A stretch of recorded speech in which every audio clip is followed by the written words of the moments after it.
Good evening. Now, I am back for part 3 in my current book club, which is Vex King, Good Vibes, Good Life. Now, for those of you that haven't seen parts 1 and 2, what I am doing is reading through the whole of this wonderful book, reading it through in order and making some comments of my thoughts and observations along the way. So this is part 3, and there is a playlist linked below. So even though you can listen to these in whatever order you like, it's probably going to make most sense to you if you start at the beginning and listen from number 1, episode 1. So last time we got up to part 2, positive lifestyle habits, which is on page 23. Now, one of the reasons why I picked this book by Vex King is, firstly, Vex King, I love him. I find him really inspirational. He's got a really good Instagram page as well, and all the links for how you can connect with Vex are below. I love this book because it appeals to all ages. I know so many people who've read this book, from teenagers to people my age and everyone in between. And it's got some really, really good practical advice in here. It's broken down into really easy, manageable chunks as well. And it's just a really easy read. So you can pick it up, put it down, etc., whenever you want. So I think this is a really great inspirational book to share some good advices, share some tips. Vex shares his life stories as well in here.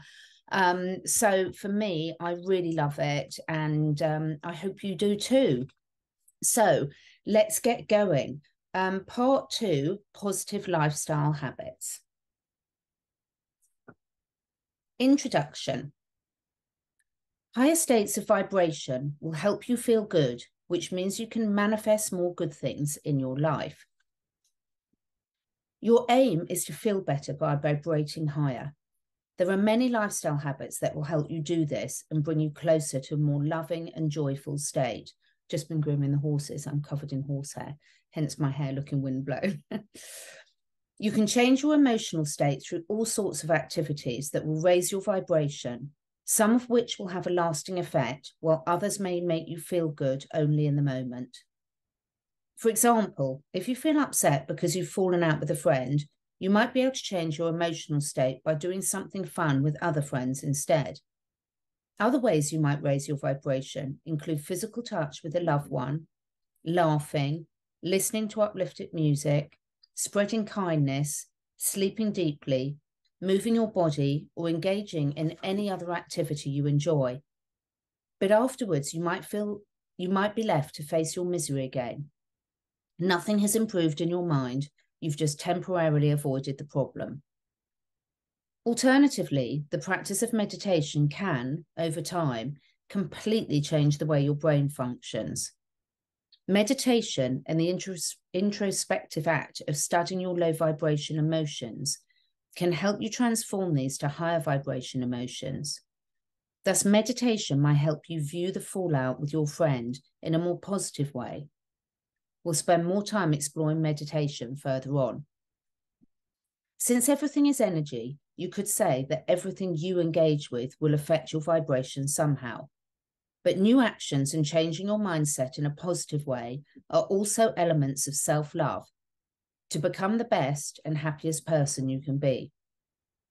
There are also new actions we can take to make ourselves feel better that may seem to work for only a short while to begin with, but when carried out consistently over long periods of time, become habits that reap lasting results. So we're going to go through some of those habits now and see which ones we resonate with. Surround yourself with positive people. Surround yourself with people who are vibing higher than you. Be around people who are feeling better than you are. Energy is contagious. When you're not feeling too good, try being around people who are. They're vibrating higher than you, and there's a good chance that you can absorb some of their energy. Just as the green algae has been found by researchers to draw energy from other plants, my experience suggests that there's great potential for humans to do something very similar. Have you ever met someone for the first time and felt like something isn't quite right about them? You can't quite put your finger on it, but you just get a bad vibe. And usually you find out later that there was a good reason for this feeling. Energy doesn't lie. You've probably experienced the opposite too. There are certain people who we identify as being full of positive energy. They always seem to infect those around them with their good vibes. I've changed my emotional state many times just by being around cheerful people. Positive people can also provide empowering perspectives on our problems. Being in a positive state, they're more likely to have an optimistic outlook on what we're going through. They'll try to look for the positives in the situation and help us change our focus to something that lifts our vibe. So, make a commitment to build meaningful and lasting relationships with positive people. When you spend more time with people who add value to your life and elevate your mood, you'll begin to adopt their encouraging thinking patterns and reflect their vibrations back at them. The law of vibrations suggests that we attract people who are vibrating on the same frequency as us. So if we can begin to experience more positive emotions on a regular basis as a result of other people, we'll attract even more positive people into our life, thus reinforcing the good vibes around us. It's really interesting, this one, isn't it? I did do a talk with Bryce about, and Emmy actually, about toxic positivity. And for me, that's not what he's talking about here at all. He's about recognizing when you need a lift me up. I mean, I've got groups of people that can be really good fun, but actually tend to go quite quickly into gossip mode. And it really, really lowers how you feel. You don't feel good about it if you spend too long in that. Nothing wrong with a quick joke, but if they're constantly concentrating their efforts on talking about other people, etc., it is not a good space to be in. And then I've got other people that I interact with that really are just full of energy and play that energy forward, and it makes such a difference. Let me know in the comments below what you think and whether you experience this regularly and how it makes you feel. And also, with that awareness, have you changed who you're interacting with based on that awareness? I'd love to know. Change your body language. It's hard to crack a smile when things are going wrong, but a 2003 study by Simone Shacknell and James Laird showed that if you fake a smile, you can actually trick your brain into thinking you're happy by releasing feel-good hormones called endorphins. This might seem a little wacky at first. If smiling for no reason feels too strange, then find a reason to smile. You could smile at the prospect of your smile itself making someone feel happier. They might smile back at you, giving you a genuine reason to keep your smile alive. In fact, our entire body and physiology can affect our thoughts and feelings. By changing our outer state, we can change our inner state. I must say, I do this quite a lot. I find that, you know, it is really contagious. If someone smiles or laughs, we all know how contagious that can be and how it can lift our mood so quickly. It may also surprise you to learn that the vast majority of messages that we give other people are non-verbal, such as facial expressions, gestures, or even the way we hold ourselves while we're talking.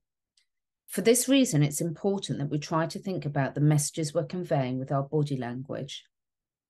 If I told you to show me how someone would appear if they're depressed, you'd probably know exactly how to portray them. You'd slump with your head down, looking grim. That's my depressed look. Did it work for you? If I asked you to show me how someone would appear if they were angry, you could do that with ease too. That's my angry look. Now, think about how a person who is happy and feels high on life would appear. What would their facial expressions be like? How would they be standing? Is there a particular way they'd be moving? Where might their hands be? Are they likely to be making any gestures? What tone would their voice take? How fast or slow would they be talking? If you can act like someone who feels good, your internal state will change and your vibration will rise. Now, who's faked it till you make it? We've all probably heard that situation. I have, and it 100% works for me. Sometimes, depending on the thing, it can take longer than others. But seriously, this really does work. And there's so much science behind this. So why not give it a go? And, you know, let us know whether it works for you. You might be concerned that this is an unhealthy way to raise your vibration, but the idea that you can fake it till you make it has been proven many times. Whoops, I jumped ahead a bit there, didn't I? For example, Muhammad Ali famously said, to be a great champion, you must believe you're the best. If not, pretend you are. Take Ali's fight with Sonny Liston. Before the fight, Ali was an underdog, but he chose to act like he was going to whoop Liston, boasting and bragging about it to the fans. And in the fight, he did. Social psychologist Amy Cuddy is renowned for her work on how body language not only affects how others see us, but also how we see ourselves. A report co-authored by Cuddy claims that simply by doing one of these 3 poses related to power for only 2 minutes a day, you can create a 20% increase in the confidence hormone testosterone and a 25% decrease in the stress hormone cortisol. The so-called power poses are a quick and easy way to feel more powerful, says the report. I'm laughing. I want to see what these are. Some people get the wrong end of the stick and pretend to have some particular asset or talent to seek attention from others so that they can feel better about themselves. But if you simply act a particular way to enhance your confidence and feel better about where you're going, it becomes a useful technique. This imagined confidence will then gradually start to become genuine confidence. And the closer you get to it through matching vibrations, the more genuine it becomes. So again, let me know, have you tried this? We all know we read body language a lot in other people, and also we can see it in ourselves as well. So this is where sort of actually taking a good look in front of you in the mirror, you can't escape it when you're recording these videos. Trust me, it can be quite a shock at times if I watch any of them back. But actually, it's a really good feedback mechanism to me, because sometimes what we think we're portraying and what we're not, you know, don't match up. And it's really good to be aware of that so we can do something about it. Take some time out. Don't underestimate the importance of taking time to relax. Sometimes we get so caught up in our lives and what's going on around us that we become overwhelmed and tense. The simple solution is to unwind and keep some distance from the things that are stressing you out. Don't be afraid to spend some time alone. I've noticed that sometimes you can feel people out. I notice that sometimes you can feel peopled out. If you're an introvert, this feeling might be quite common. You feel like everyone wants a piece of you and it just gets too much. If you're living with a spouse, friends, or family, this might seem a little cruel. It's not that you dislike them or that you're even fed up with them. It's just that you need a break, a chance to breathe and recharge. You need to be alone for a while. That's perfectly acceptable and doesn't make you any less loving. It's also easy to feel overstimulated by the media and social media, and in need of a period of rest from these things too. Yes, so true. How can you tell if you need a break? Well, here's an example. If someone tries to do something nice for you, yet you feel like they're trying too hard or they're up in your space, it might be a sign that you're all peopled out. It does happen, doesn't it? Yes, you might feel bad because you know this person has good intentions, but you just want them to stop. I'm laughing because this happened to me yesterday. In Mexican Spanish, the word engentado, let me read that again. Enentado. Oh, I'm rubbish at this. I'm obviously not good at Spanish. Sorry about that. Describes this particular feeling. It refers to the feeling of wanting to be away from people after spending time with them. Although you shouldn't let your mood dictate your manners, neither should you feel bad for wanting to disconnect for a bit. It's not only beneficial to you, but for others too. The longer you stay peopled out without a recharge, the higher the chance that you'll lower other people's vibrations. That's really true. It's also very powerful to spend some time in nature.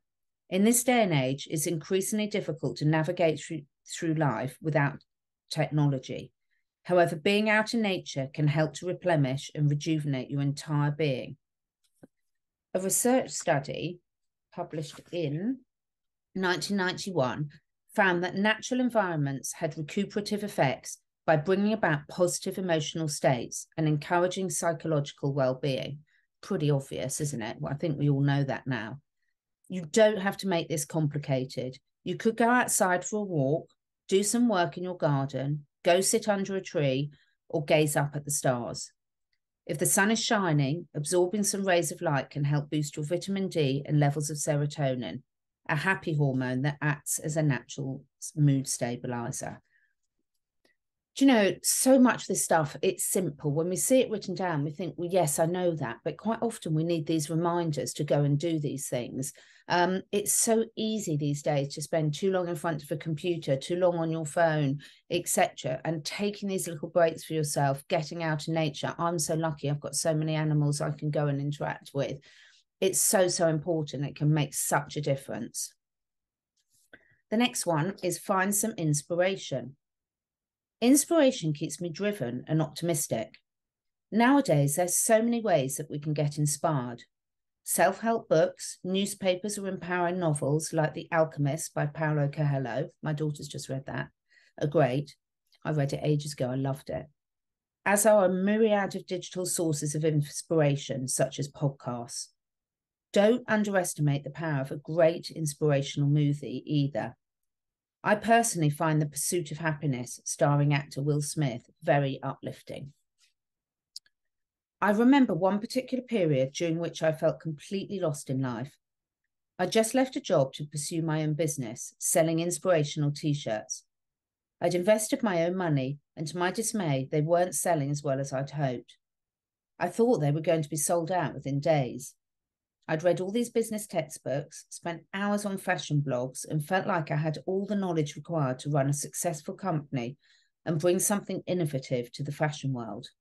However, my reality was proving otherwise. Sorry, I keep fiddling with my hair, but it's annoying me today. I was beginning to lose faith in myself and my abilities. I questioned my direction in life, and on top of this, my mum saw I was struggling and told me I should get another job as I needed to make money to live on and help out at home. The pressure felt immense. When you begin to doubt your abilities, you can quickly fall asleep into a sea of misery.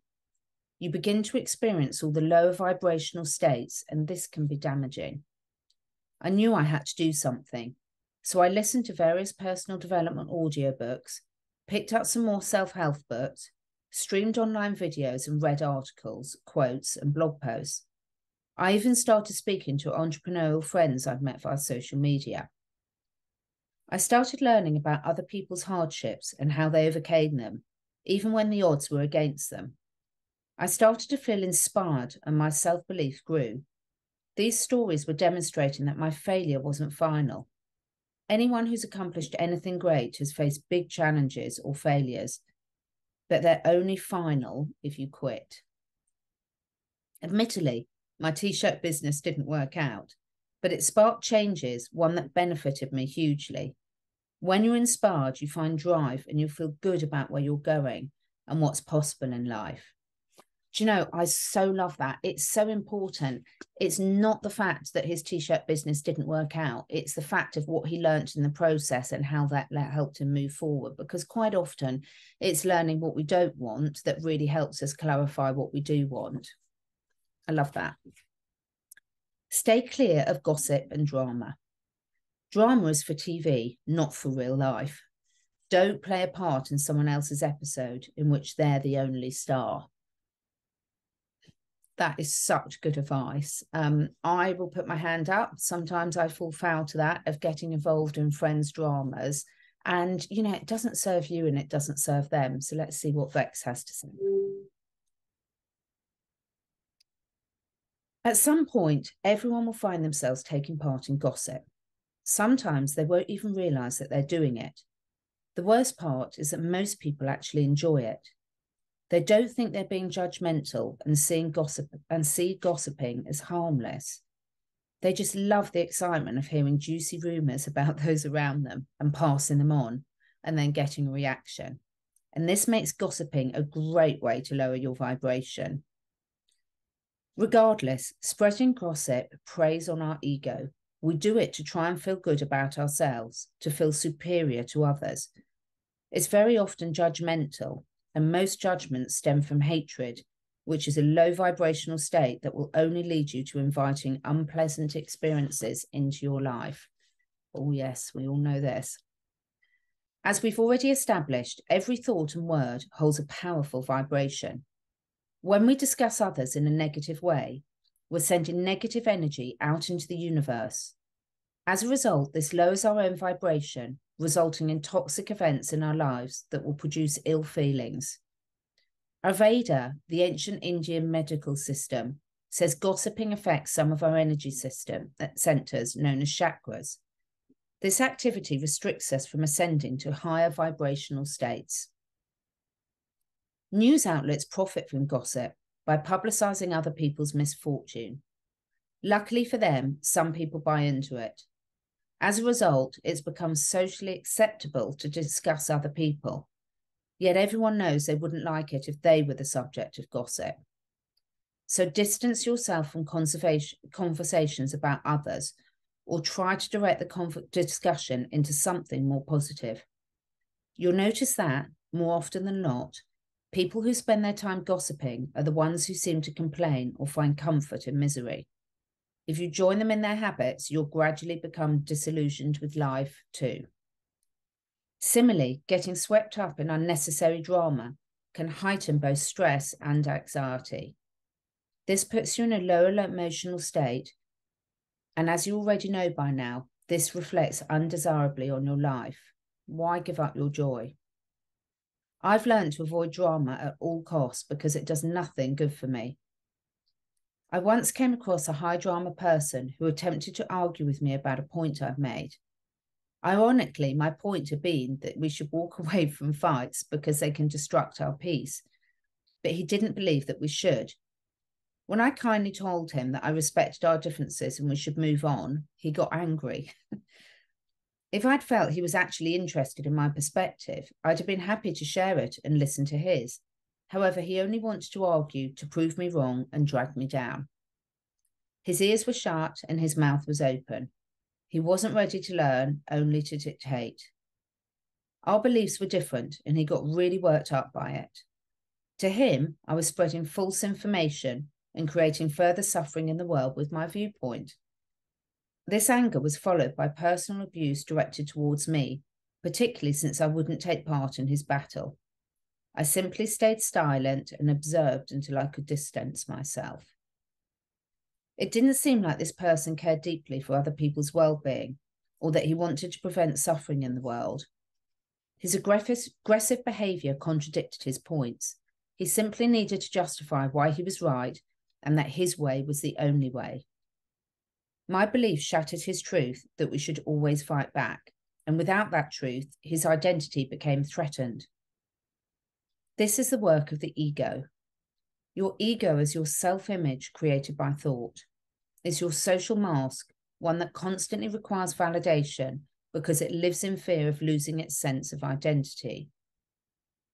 When you're upset because someone doesn't like you, it's your ego operating. You validate your existence based on their approval. When they disapprove of you, you no longer feel good about who you are. Our ego always wants to feel significant and adored. It seeks instant gratification. It wants to feel more powerful than others. It's the reason why people buy things they don't need, to impress people they don't even care about. It's the reason we become bitter about other people's successes. See that all the time, don't we? It's the reason greed exists and why we're constantly striving to outdo others. It prevents us from acting with love and understanding. Unfortunately, many of us identify ourselves with a certain image throughout our lives, and that's created by our ego, and we have to keep on maintaining and protecting it. If others don't approve of the image of ourselves that we've created, our identity becomes threatened, and the ego will fear for its protection. Just in the case here. My beliefs force that person to question his own beliefs and therefore question his identity, which posed a threat. This is why he was so quick to get defensive and to attack. Quick sip of water whilst I digest that about my ego. This happens a lot in life because of ego. People don't say or ask things out of curiosity. They simply want to prove others wrong. They want people to follow their truth, not because they necessarily care about others, but because they fear being wrong and not knowing who they are. There are a lot of high drama people in the world who seem to thrive in these toxic conditions. think most of them run the country, don't they? Sorry, politicians. I had to put that one in there. I'm sure some of you are nice. Just haven't met one yet. I try to keep an open mind and listen to other people's perspectives. However, I've also learned not to waste time on people who have no interest in what I have to say or why I say it. You must make sure that you don't involuntarily take part in the internal battles of others. Discussing problems and sharing information is fine when the intention doesn't stem from the desire to make yourself feel superior through the belittlement of others. This provides a false sense of self and consequently lowers your vibe. There are better ways to spend your time than gossiping or involving yourself in dramas. Instead, try to focus on your own life and on trying to improve it. Time is precious, and you should be investing it wisely by doing something constructive that will make your life better. Greater, actually. Sorry, I made that one up. That will make your life greater. So we have got up to page 45. We're going on to nutrition and water next. Lots of little nuggets in there. Again, we can read this and sort of think, wow, we know that. But actually, don't you find this is tips to get us back to course correcting things? I think there's so many points in there that we've all experienced over the last few years. There's been so much drama about people's choices, about how much control we feel we've actually got over our own lives, all sorts of areas. We could bring this into everything. So many family dramas with people falling out over different opinions. And I think, you know, the one thing I've really become a parent of over the last 3 years more than anything is how important it is to really listen to other people's point of view, because we can make so many assumptions when someone's taking an action that we have decided we disagree with. But so often we haven't really thought about it from their perspective and from their journey and their information and where they're at. So I hope you've enjoyed that little snippet. Go back and listen to episodes 1 and 2 if you haven't already. And please let us all know in the comments below.